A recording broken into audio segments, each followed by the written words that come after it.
to get it started, we should begin the interview. Yes. The questions I'm going to ask you are just to assess your knowledge surrounding business. The first question I want to ask you is, what do you think a business plan is? I think a business plan is something like a document that outlines the basic concepts underlying a business.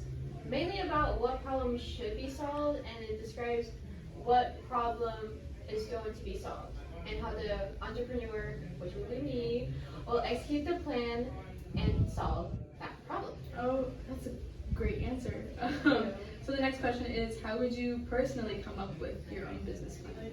First, I will lay out the idea for the venture, include descriptions of where the entrepreneur is now, where the entrepreneur wants to go, and how I intend to get there as the entrepreneur. Okay. And then I would assess some key elements, but I was wanting your input on that. What would be some key elements? Well, some things to consider when creating a business plan are the key elements. So they include a logical statement of a problem and a solution, a significant amount of hard evidence, and candor about the risks, gaps, and assumptions that might be proved wrong. But also, while assessing the key elements, it is important to consider the outsiders and the insiders. So the insiders are entrepreneurs and employees who focus on important issues and activities, helping the entrepreneur communicate their vision to current and prospective employees of the company. Meanwhile, the outsiders are the potential customers, lenders, suppliers, and investors who make the company a success by partnering with insiders, sort of like a mentor who's helping your business financially. But it's also important to get in contact with any potential outsiders who might help financially or in general just help your business prosper. But after considering these key elements and those who will be helpful in your team, it's also important to consider how to execute and plan your business plan. Planning out what your business might look like will help the business gain an idea of how to execute the business. But many companies don't succeed if they don't have a good execution, so it's important to ensure the company has the right execution. Awesome. Now, besides the key elements, I was debating on what type of business plan should I go for. Should I go for a short plan or a comprehensive plan? What's the difference between them? Okay, so that's actually a really good question. So a short plan is considered when extensive planning is unnecessary and there is a vast amount of uncertainty and the timing is of essence. So a short plan would abbreviate a traditional plan that addresses only the most important issues in a firm's success, including the problem that needs to be solved for customers.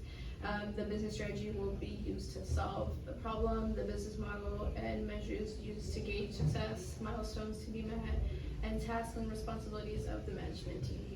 So a short plan is also typically used when trying to attract investors to the business, consisting of a 15 to 30 minute presentation with 10 to 15 PowerPoint slides, but it's called the pitch. And so a comprehensive plan differs by being a complete and in-depth business plan that analyzes critical factors that determine a firm's success or failure along with any underlying assumptions.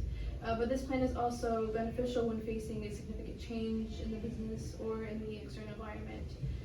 It connects to both types of business plans, and by explaining how a business will generate profits and cash flows, this measures the financial outcomes of management's strategic decisions and activities that will both help determine a company's profits and their cash flows. So a business model is essential for both types of business plans. Wow, that was an amazing explanation. Thank you so much. Of course. I was also want to share my cover page since I have that done. The cover page basically just contains my company's name, the address that we have so far, the phone number we have so far, and the website. And we also have a little tagline, a little company logo, which I would think help others get an idea of what the business is like. And then there's also the name of my name and my mail address and my phone number and email address, just in case any other entrepreneurs want or business partners want to get into contact with me. And also it contains the date that the business plan was created, just to give others an idea of when it was made, see if it's recent, see if it's old, all that good stuff. Okay, that is amazing. I think it's also important to have like an executive summary, which is like at the beginning of your business plan to clarify key details for potential investors or stakeholders. They mainly outline the business opportunities and unique selling points, target market, competitive advantage, financial projections, and funding requirements. Effective executive summaries are crafted last, providing a compelling snapshot that sparks interest and prompts a deeper dive into the comprehensive business plan. Clear, concise, and engaging, they also serve as a vital tool for capturing attention and support for your business.